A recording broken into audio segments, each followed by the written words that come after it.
Good morning friends, कैसे हैं आप सब। मैं रुद्रेश पांडे और आज एक अपने नए टॉपिक के साथ। दोस्तों, अपनी पहली वीडियो में मैंने बताया था प्रैक्टिकल्स 10वीं और 12वीं में साइंस और बायोलॉजी केमिस्ट्री फिजिक्स के अंतर्गत प्रैक्टिकल होते हैं।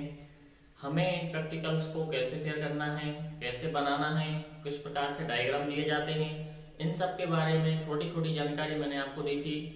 और आज हम बात करने वाले हैं प्रैक्टिकल फाइल के बारे में। प्रैक्टिकल फाइल किस प्रकार से तैयार की जाती है, किस प्रकार के पेनों का यूज किया जाता है, किस प्रकार से उसमें लिखा जाता है, कैसे उसको सबमिट करना है, किस डेट तक सबमिट करना होता है, किस प्रकार से कौन से पेज पर डायग्राम, प्रेक्षण तालिकाएं, अवलोकन तालिकाएं बनाई जाती हैं, किस प्रकार से उनका निष्कर्षण, सावधानियों का ध्यान रखा जाता है लिखने का। तो दोस्तों, सबसे पहले मैं बात करूंगा यहाँ पर कक्षा 10वीं के बारे में। कक्षा 10वीं में जो हम साइंस की प्रैक्टिकल फाइल बनाते हैं, उस प्रैक्टिकल फाइल में हमें सबसे पहले उद्देश्य प्रयोग क्रमांक 1, बच्चे गलतियां कहाँ पर करते हैं कि जो रसायन विज्ञान के प्रैक्टिकल होते हैं, फिजिक्स के प्रैक्टिकल होते हैं, भौतिक विज्ञान के, और जो जीव विज्ञान के प्रैक्टिकल होते हैं, प्रत्येक प्रैक्टिकल के अंतर्गत बच्चे क्या करते हैं, प्रैक्टिकल क्रमांक 1, प्रयोग क्रमांक 1, प्रयोग क्रमांक 2 जब भौतिक का चालू करते हैं तो उस समय वो प्रयोग क्रमांक फिर से कर देते हैं। वहां पे दोस्तों क्या होता है, बच्चों क्या होता है कि जो टीचर होते हैं वो कलेक्ट नहीं कर पाते कि कितने प्रैक्टिकल आपने इसमें लिखे हुए हैं, बार बार उन्हें काउंट करना पड़ता है। तो आप ये गलती नहीं करिएगा। सबसे पहले यदि आपने रसायन विज्ञान डाला है तो उसमें भी प्रयोग क्रमांक 1 लिखिए। भौतिक में यदि आप पहुंच रहे हैं लिखते लिखते और 4 से 5 प्रकार के रसायन विज्ञान के प्रैक्टिकल हो गए हैं तो 6वां प्रकार का आप भौतिक विज्ञान में लिखिए। उसके बाद यदि आप 7 से 8 प्रकार के भौतिक विज्ञान में प्रैक्टिकल लिख चुके हैं तो 9वां जो प्रैक्टिकल रहेगा वो जीव विज्ञान से स्टार्ट होगा। तो जीव विज्ञान का तो पहला प्रैक्टिकल होगा, लेकिन आपको 9वां प्रैक्टिकल लिखना है। इसी प्रकार से आपको जो इंडेक्स दिया रहता है, जो फॉर्मेट हमें पूरा हमने बनाया है, कौन से पेज पे कितना कौन सा प्रैक्टिकल आया है, उसको आप स्टार्टिंग के इंडेक्स वाले पेज पर लिखिएगा। इस बात का आप विशेष ध्यान रखिए। और इसके बाद आपको क्या करना है, जब आप इस तरीके से लिख लेते हैं तो बच्चे पूछते हैं सर विधि लिखना है या नहीं लिखना है। सबसे बड़ा क्वेश्चन होता है बच्चों के बारे में, विधि का क्या करें क्या ना करें। तो हमें ध्यान देना है कि विधि उस क्वेश्चंस में, उस प्रैक्टिकल्स में नहीं लिखना है जिस प्रैक्टिकल में सिद्धांत या उसका कोई दूसरा बड़ी परीक्षण तालिका दी जाती है। एग्जाम्पल मैं दूंगा आपको कुछ ऐसे क्वेश्चंस के, ऐसे प्रैक्टिकल्स के जो जिसमें विधि नहीं लिखी जाती है। और इसके अलावा हमें ध्यान देना है कि प्रत्येक प्रयोग की कुछ ना कुछ सावधानियां होना चाहिए, है ना। सावधानियां होना चाहिए, उसमें सिद्धांत होना चाहिए और आवश्यक सामग्रियां लिखना जरूरी है हमारे लिए। अब दोस्तों, ये तो बात थी हमारी कक्षा 10वीं के विषय की। 10वीं में हमें किस तरीके से सिद्धांत अवलोकन सारणियों को समझाना है।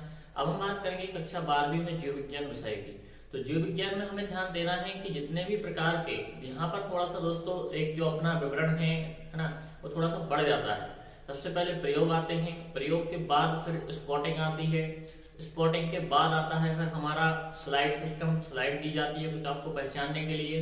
तो आपको दोस्तों प्रयोगात्मक, यानी कि जब लैब में ले जाएंगे टीचर आपको, शिक्षक जब आपको लैब में ले जाते हैं उस समय जो स्थिति बनती है वह आपको विशेष रूप से ध्यान देना चाहिए कि क्या वो बतला रहे हैं, किस तरीके से हमें सुनना है, किस तरीके से कौन सा हमें प्रैक्टिकल स्लाइड स्पेसिमेन दिखाया जा रहा है। दोस्तों, आपको सिर्फ 3 या 4 स्पेसिमेन दिखाए जाएंगे। उन 3 या 4 स्पेसिमेंस में आपको देखकर उनका नाम पहचानना है और फिर उनके बारे में लिखना है।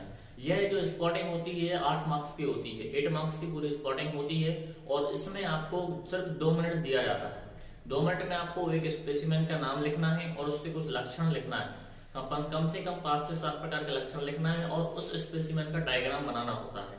दोस्तों, इसके लिए समय निर्धारित होता है, आप ज्यादा समय नहीं ले सकते हैं, तो इसलिए इस स्पॉटिंग को थोड़ा सा ध्यान देकर लिखिएगा। उसके बाद हम बात कर रहे हैं स्लाइड की।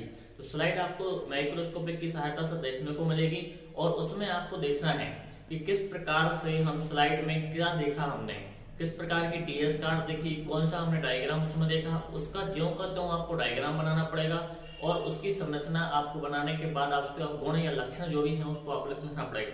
सबसे पहले ध्यान दीजिए कि वह किस कुल का है, किस वर्ग का है, किस क्लास का है, ये सब जानकारी भी आपको होनी चाहिए।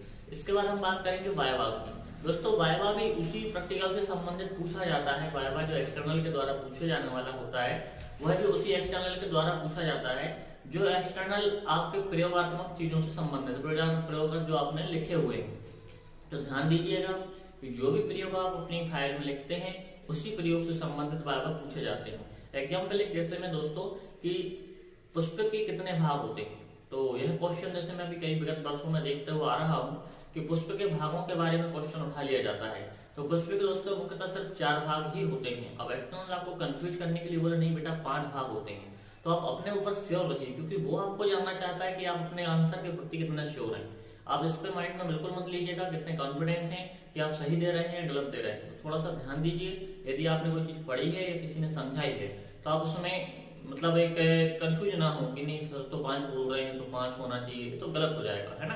तो इन सब बातों का विशेष रूप से ध्यान रखना है। इसके बाद आपको क्या करना है कि जो भी आप प्रैक्टिकल लिखते हैं आपको प्रैक्टिकल के मार्क्स मिलने वाले हैं, स्पॉटिंग के मार्क्स मिलने वाले हैं, स्लाइडों के मार्क्स मिलने वाले हैं, वाइवा, और उसके बाद आता है प्रोजेक्ट। यहाँ पर जो 11वीं और 12वीं में जो प्रोजेक्ट बनवाए जाते हैं वो कार्डशीट वाले प्रोजेक्ट नहीं बनते हैं। कार्डशीट वाले प्रोजेक्ट का जो प्रोसेस है वो धीरे धीरे समाप्त होता जा रहा है, क्योंकि यहाँ पर हर्बेरियम एक फाइल बनाई जाती है जिसमें हमारे वानस्पतिक औषधियों को समेट करके उनको थोड़ी थोड़ी पॉलीथिनों में इकट्ठा कर करके और उनके बारे में उनको चिपकाया जाता है। एक फाइल बनाई जाती है, सूखा करके उनको सुखाना है और फिर हमें चिपकाना होता है।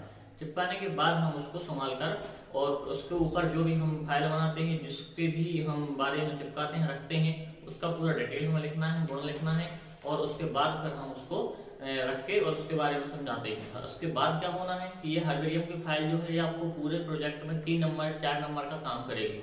आपको मिनिमम इसके 3 से 4 नंबर मिल जाएंगे। दोस्तों ये मैंने बात जीव विज्ञान और साइंस कक्षा 10वीं के विषय के बारे में बात की है। अब नेक्स्ट वीडियो अपनी डीएनए से संबंधित होने वाली है। डीएनए क्या होता है, डीएनए किस प्रकार से काम करता है, पूरा डीएनए का डिटेल। दोस्तों अगर आपने मेरा चैनल अभी तक सब्सक्राइब नहीं किया है तो प्लीज लाइक करें, सब्सक्राइब करें और बेल आइकन को दबा लें, जिससे प्रत्येक आने वाली वीडियो आप तक आसानी से पहुंच सके। थैंक यू दोस्तों।